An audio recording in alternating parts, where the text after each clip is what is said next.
Hello, and welcome to my CrisisCore Final Fantasy VII Reunion Guide video. Today we will be covering 5 tips and tricks to get you started in your journey in CrisisCore Final Fantasy VII Reunion. Do note that these tips and tricks apply for both the hard and normal modes of the game. Without further ado, let's get started with number 1. First big tip is to make use of the digital mind wave, the slot machine thingy in the top left corner of your screen. Now it will automatically run, and each run will cost you 10 SP. You will always have more than enough SP, so do not worry about it. When it hits a combo, however, it will notify you and tell you the status effect currently taking place.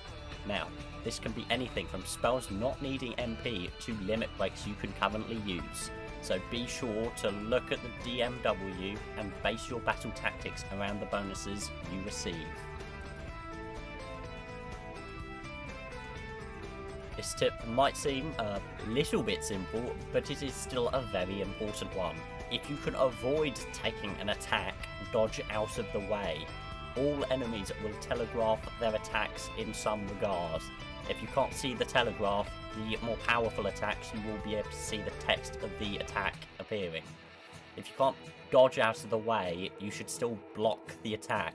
Blocking with R1 will halve the damage of the current attack that Zack is currently taking. So be sure to be blocking and dodging properly, and this will significantly reduce the amount of times you die.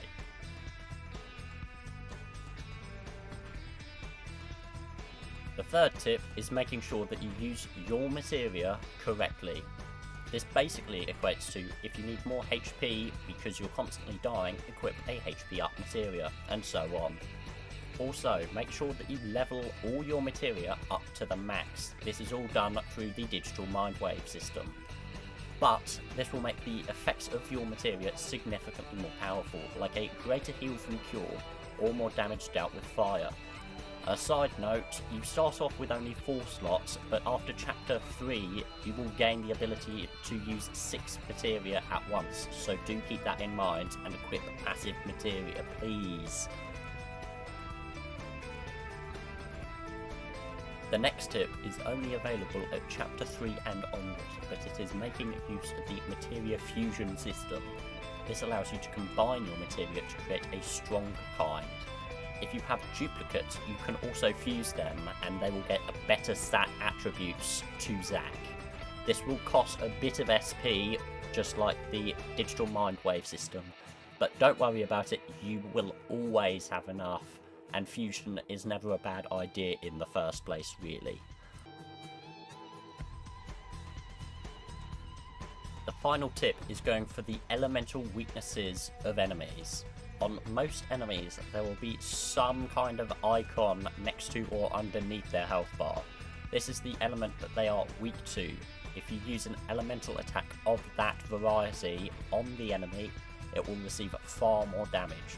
Consequently, if you use a type of attack that they are strong to, like fire, they will absorb the damage from that attack and heal themselves with it. Once you find what the enemy is weak to, go fully in on it.